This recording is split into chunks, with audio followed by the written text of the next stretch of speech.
Bonjour, on passe au troisième chapitre de lecture de notre livre Finance d'entreprise, théorie et pratique de l'entreprise tunisienne. Dans le premier chapitre, on a défini le périmètre d'intervention du directeur financier et on a montré qu'est-ce que la finance d'entreprise, que fait le directeur financier au sein de l'entreprise. Au deuxième chapitre, c'est un chapitre que j'ai introduit et que je n'ai pas vu dans aucun livre de finance d'entreprise. C'est euh, une description ou une introduction à la théorie de monnaie sur le plan microéconomique et macroéconomique. C'est un concept très important pour le directeur financier qui est censé travailler avec la monnaie. Il doit la comprendre, bien évidemment. Et nous allons attaquer le deuxième chapitre qui concerne la comptabilité financière ou bien la comptabilité générale. C'est la comptabilité qui aboutit à l'établissement et à l'édition des états financiers, à savoir le bilan, le compte du résultat ou l'état de résultat et l'état de flux de trésorerie. C'est les états financiers destinés aux demandeurs de l'information financière, à la fois sur le marché financier, le secteur bancaire et le public de façon générale. Ici, ce n'est pas un cours de comptabilité. Vraiment, je ne donne pas ici un cours de comptabilité, bien que le chapitre dans le livre d'origine, il comporte 35 pages environ, donc ce n'est pas un cours de comptabilité, mais le lecteur averti doit savoir que dans ce chapitre, il doit posséder le maximum de connaissances de la théorie comptable et des techniques comptables. Il doit être même un spécialiste parce que le directeur financier, il doit avant tout être un spécialiste de la comptabilité. Sinon, donc, il sera un directeur financier que ne sait même pas lire un bilan et dans ce cas, il sera voué à l'échec. Premièrement, l'information comptable de la situation financière de l'entreprise. L'information comptable est la base de travail du directeur financier et de l'analyste financier. Elle doit être fiable et reflète une image fidèle, true and fair view, de la réalité économique de l'entreprise. Pour parvenir à cette fin, les autorités ont accordé à des instances la charge de publier des directives appelées normes comptables pour l'établissement des états financiers qui seront publiés pour les utilisateurs et demandeurs de l'information financière, actionnaires, bailleurs de fonds, administration fiscale, analystes financiers, etc. Instance de normalisation et supervision de la présentation de l'information comptable et financière. En Tunisie, comme ailleurs, 3 autorités influencent la législation comptable en matière de normalisation et standardisation de présentation de l'information financière.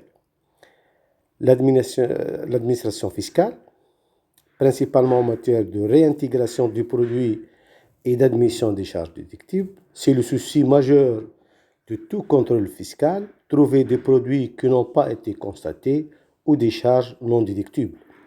De l'autre côté, les comptables s'efforceront à trouver des méthodes comptables visant à minimiser le résultat publié et par conséquent l'impôt à payer.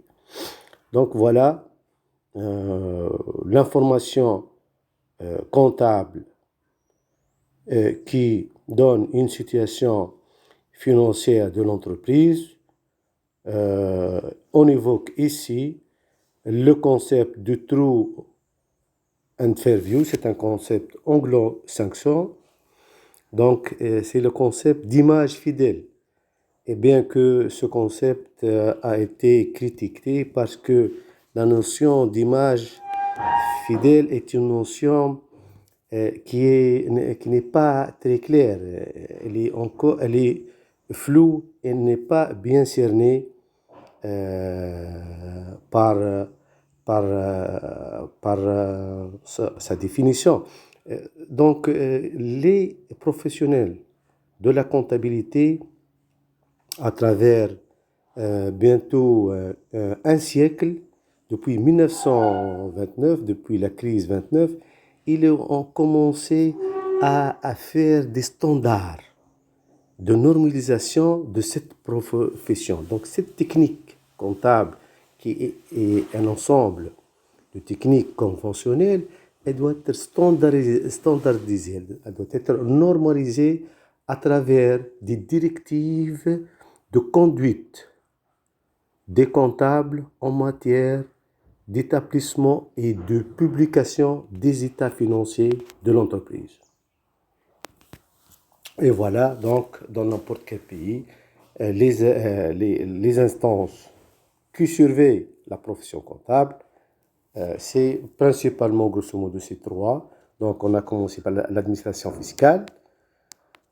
Deuxièmement, l'autorité boursière. En Tunisie, le Conseil du marché financier, CMF, veille à ce que les entreprises publient des états financiers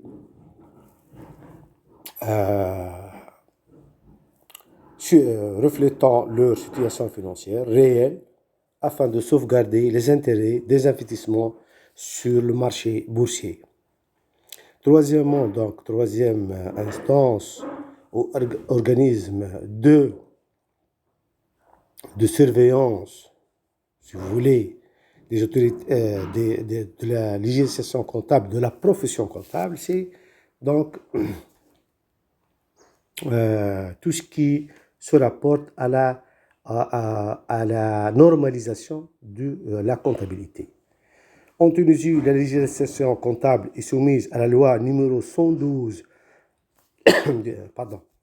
du 30 décembre 1996 relative au système comptable des entreprises qui comporte les grandes lignes de présentation des états financiers et quelques principes comptables inspirés des principes comptables généralement admis américains, US, GAAP, GAAP. Et on va revenir sur ce concept de principe généralement admis américain. Vu son caractère sommaire, cette loi ne constitue pas un cadre conceptuel cohérent et complet de présentation de l'information comptable et financière des comptes des entreprises tunisiennes. À l'échelle internationale, en 1973, les ordres d'experts comptables de 9 pays ont fondé l'International Accounting Standard Board, l'IASP, qui a publié des normes appelées IAS, International Accounting Standard. Cet organisme privé est devenu en 2002 pour l'Union européenne la seule instance autorisée à publier des normes comptables sous l'appellation de normes IFRS, International Financial Reporting Standards. Les normes IFRS sont devenues même obligatoires en 2005. Au moins 128 pays autorisent l'utilisation des IFRS, dont certains les rendent même obligatoires. Donc voilà, en Tunisie, il y a cette loi numéro 112 du 30 décembre 1996. Elle donne en quelque sorte un certain nombre de principes comptables, donc uniquement quelques principes de comptabilisation, de présentation des états financiers, mais ce n'est pas vraiment un cadre conceptuel en bonne et de forme. C'est pour cela que en Tunisie, on a prévu donc d'adopter les normes IFRS. Et on va voir comment.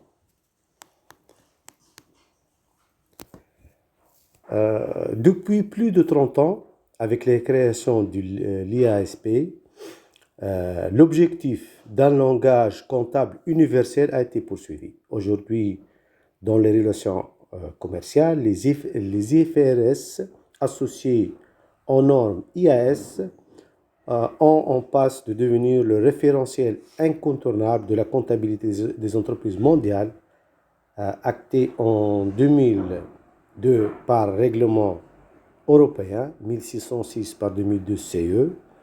Elles ont été mises en application depuis le 1er janvier 2005 pour les sociétés faisant appel public à l'épargne, c'est-à-dire les sociétés introduites en bourse, publiant des comptes consolidés, et depuis le 1er janvier 2007 pour les sociétés ayant seulement des titres cotés autres que des actions. Il visait à rétablir la confiance dans les comptes en instaurant fiabilité, transparence et lisibilité. Il obéissait à un double objectif: harmoniser les différentes législations nationales et les rapprocher du modèle américain, US GAAP. Désormais, les normes IAS, IFRS ne se limitent plus à l'Europe, ils se diffusent largement à travers le monde. Ainsi, de nombreux pays s'ajoutent à la liste des pays qui ont adopté les normes IFRS ou qui envisagent de faire converger leurs normes vers le référentiel international.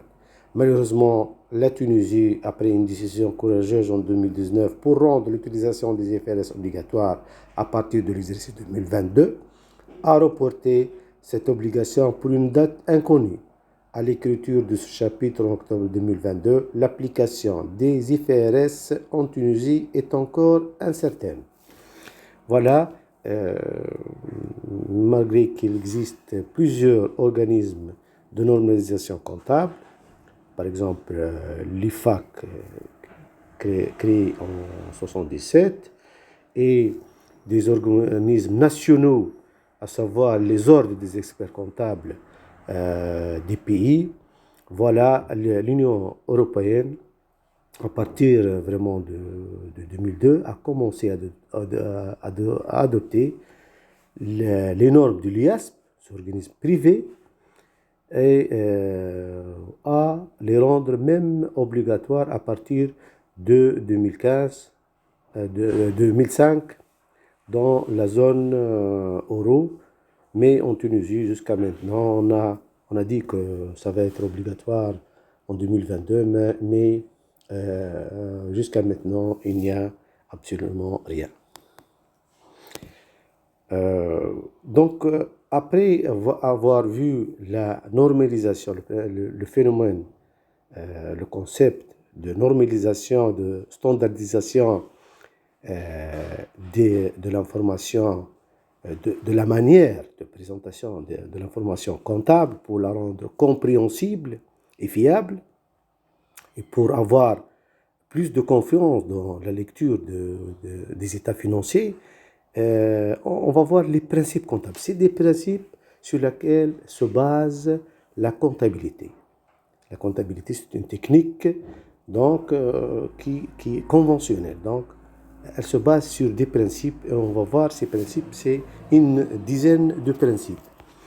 Les principes comptables: la comptabilité n'est pas une science exacte, c'est un ensemble de techniques conventionnelles se basant sur une dizaine de principes comptables d'enregistrement, de conservation et présentation de l'information financière en vue de l'établissement des états financiers de l'entreprise, décrivant de façon indépendante et satisfaisante la situation économique et financière de l'entreprise pour les besoins des actionnaires, bailleurs de fonds et autres utilisateurs des états financiers.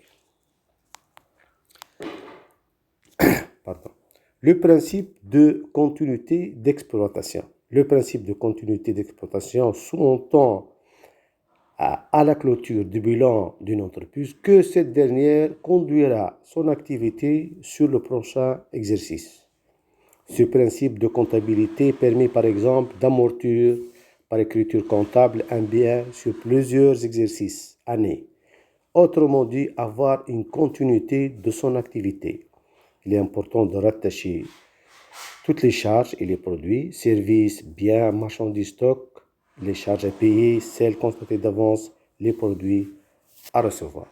Donc, premier principe, le principe de continuité d'exploitation. Lorsque l'entreprise arrête ses états financiers au 31/12 à la fin de chaque année. La majorité des entreprises arrêtent leur situation financière au 31/12 de chaque année. Et il y a quelques multinationales qui font ça le 31 octobre, mais la majorité c'est le 31/12. Donc, sous-entendu, lorsqu'elle fait ça, les décideurs de l'entreprise, comme si qu'ils disent clairement que l'entreprise continue son activité et qu'elle ne va pas mettre la clé sous la porte. Donc, elle va pas carrément fermer. Donc, sous-entendu, c'est un principe très important lorsqu'on amortit un bien sur 5 ans.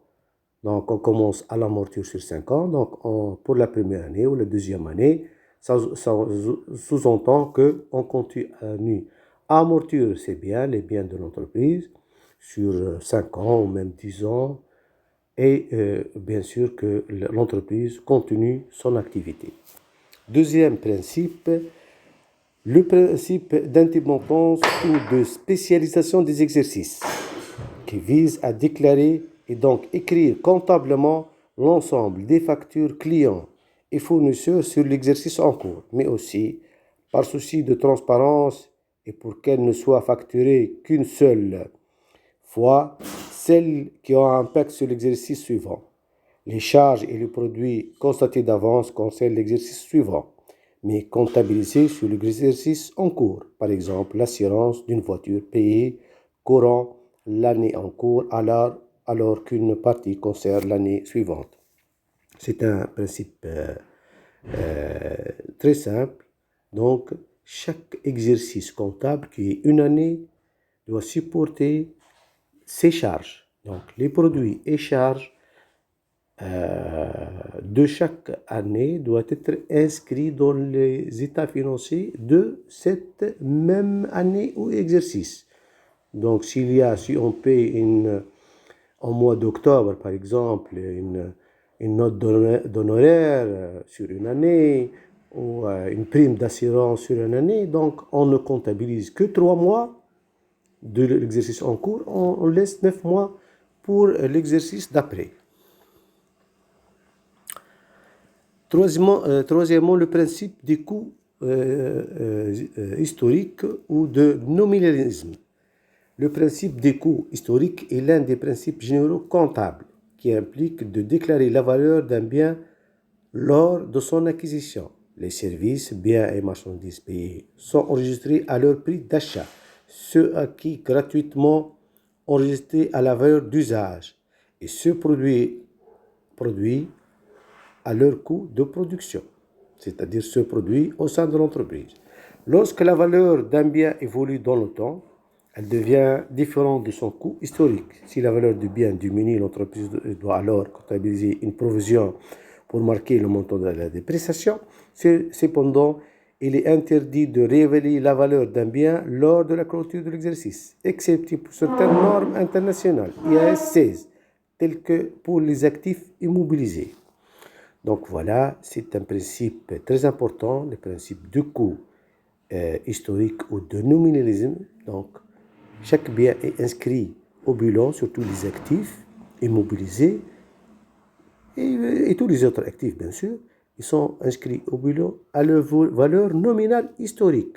On l'a acquis en 2010 pour tant de dinars. On ne vient pas en 2020 et on dit voilà, ce terrain qu'on a acquis en 2010 qui vaut 10 000 dinars, maintenant il vaut 100 000 dinars. On va mettre 100 000 dinars. Non, ce n'est pas permis. Sauf dans certains cas de révélation et sous certaines conditions de la loi. Et voilà la norme IAS 16, elle fait référence à une révélation des actifs immobilisés. Cinquièmement, le principe de permanence des méthodes. Le principe de permanence des méthodes engage l'entreprise à utiliser la même méthode de gestion comptable sur l'ensemble de ces exercices. Le but est de pouvoir comparer l'activité d'une entreprise d'un exercice à l'autre sur les mêmes méthodes d'évaluation et de présentation des comptes. Seul à titre exceptionnel, une entreprise a le droit de changer la méthode de comptabilisation d'un exercice à l'autre par recherche de meilleures informations. Elle doit décrire et justifier les modifications dans le rapport de gestion. Les IFRS vont jusqu'à proposer un traitement des exercices précédents afin qu'ils soient comparables à l'exercice courant. L'analyste financier doit pouvoir comparer que ce que est comparable. C'est un principe très important, le principe de permanence des méthodes. Donc, les méthodes comptables de comptabilisation et les méthodes des écritures comptables doivent être permanentes d'un exercice à l'autre. On ne change pas de méthode chaque année. Donc, si on a choisi donc, une méthode comptable de comptabilisation, d'amortissement, de provision pour les comptes clients. Donc, on ne change pas de méthode d'un exercice à l'autre. On doit garder cette méthode pour tous les exercices. Pourquoi? Parce que les utilisateurs de l'information comptable et financière doivent implicitement savoir que cette méthode est la même de présentation, que l'information est la même. Donc, on ne peut pas revenir sur un exercice qui a été clôturé et on va dire qu'on va en changer cet exercice, on va changer le bilan.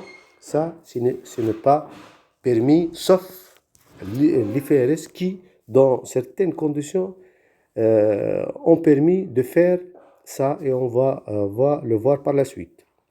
Sixièmement, le principe de prééminence de la réalité sur l'apparence.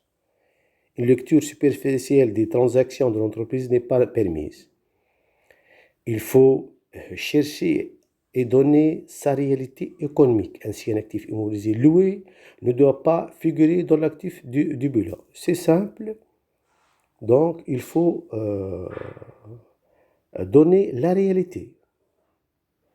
Donc, si on a une voiture ou un camion qui est loué en leasing, on ne dit pas qu'il est la propriété de l'entreprise. Non.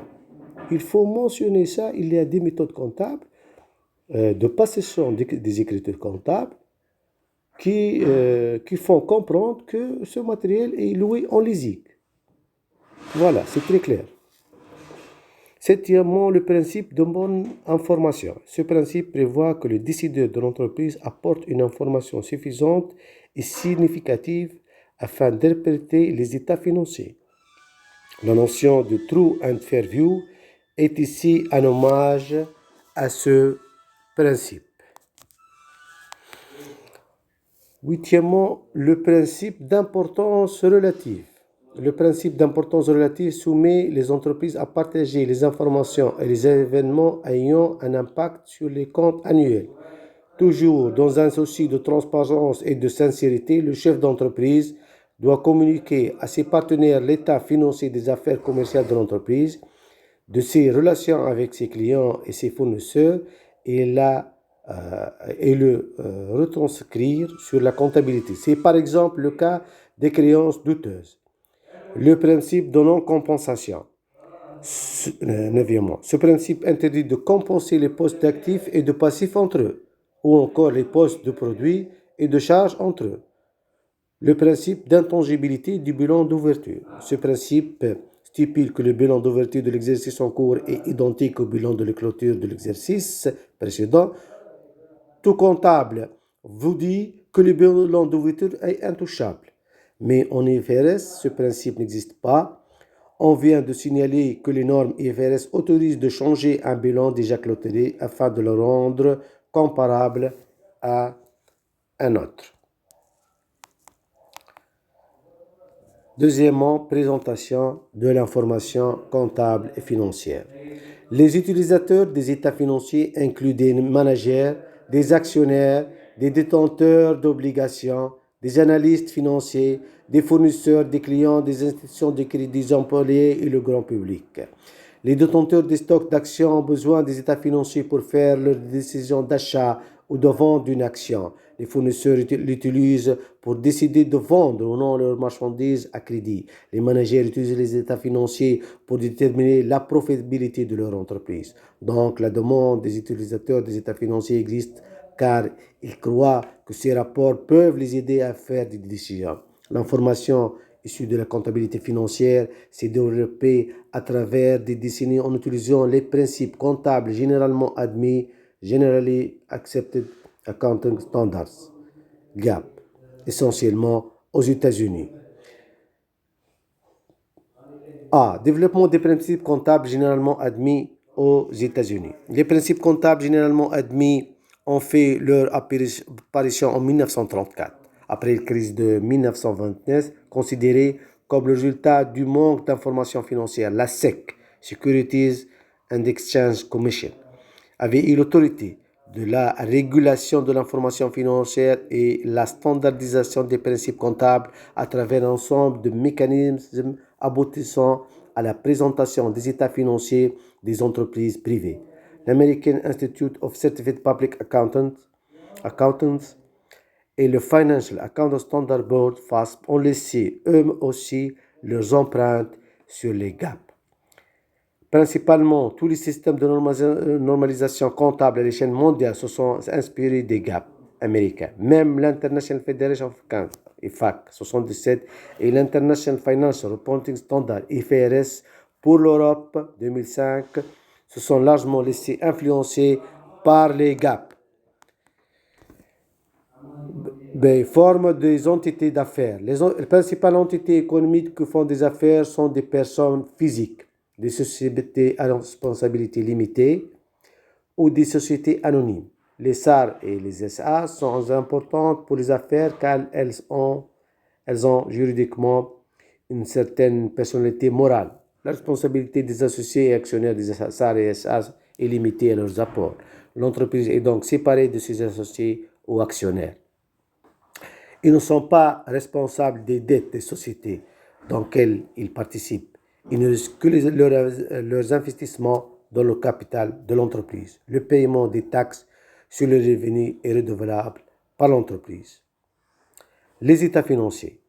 Les états financiers d'une entreprise se composent du bilan, de l'état de résultat et de l'état de flux de trésorerie. Des notes peuvent accompagner les états financiers. Le bilan. C'est un état qui montre la condition financière d'une entité à un moment donné. Le bilan comprend les actifs d'un côté et les fonds propres et passifs de l'autre côté. À n'importe quel moment, les actifs doivent être égaux à l'ensemble des capitaux propres par les propriétaires et créditeurs de l'entreprise. Actifs égale fonds propres plus passifs. Les entreprises sont appelées à présenter l'état des fonds propres de leurs actionnaires. Les fonds propres augmentent par bénéfices réalisés et diminuent par les pertes et les distributions de dividendes. L'état de résultat, c'est le résultat des opérations réalisées sur une période bien déterminée. Il résume les revenus, les dépenses, les gains, les pertes et le résultat net sur la même période. L'état de flux de trésorerie, c'est l'état des entrées et sorties de cash flow durant une période spécifique. Il contient 3 types de flux: les flux d'exploitation, les flux d'investissement et les flux de financement. Les notes. Ils sont destinés à présenter des informations complémentaires sur le rubrique des états financiers. Les notes sont une partie intégrante de ces états. Une revue détaillée de ces notes permettrait de comprendre les informations présentées dans les états financiers. La politique de comptabilisation peut être présentée dans les premières pages des notes. Les passifs éventuels doivent aussi être signalés. Un procès-verbal en cours doit être mentionné avec une valorisation. Tout passif éventuel qui pourrait survenir dans le futur avec une possibilité de perte, même improbable, doit être valorisé et inscrit au compte de charge. Des événements ultérieurs peuvent surgir après la date d'arrêté des états financiers. 2 cas de figure se présentent. Le premier concerne des événements relatifs à des conditions qui existent à la date d'arrêté des états financiers, comme la faillite d'un client par exemple. Dans ce cas, un ajustement du compte client doit se faire en constituant une provision. Le deuxième concerne des événements relatifs à des conditions qui n'existent pas à la date d'arrêté. Recourir aux notes est ici recommandé. Voilà, les notes aux états financiers, c'est des commentaires qui figurent à la fin des états financiers, le bilan, le compte de résultat et l'état de flux de trésorerie. Il y a le schéma des soldes intermédiaires de gestion, mais en Tunisie, il n'est pas obligatoire, cet état.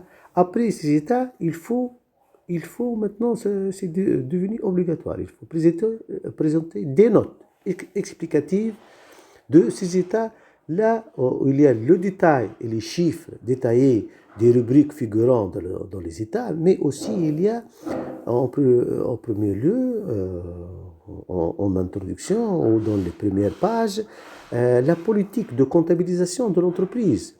Il y a les risques liés à certaines rubriques. Il y a des explications qui concernent des procès, des risques futurs qui peuvent surgir ou peuvent survenir dans le futur.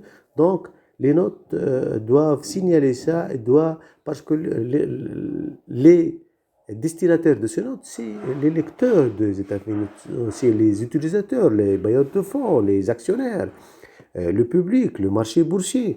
Donc, ils doivent savoir tous les risques et tous les incidents qui peuvent se répercuter négativement sur la valeur de l'entreprise dans le futur. Et on revient toujours à cette notion de valeur. Merci pour votre attention et au revoir dans le prochain chapitre. Merci.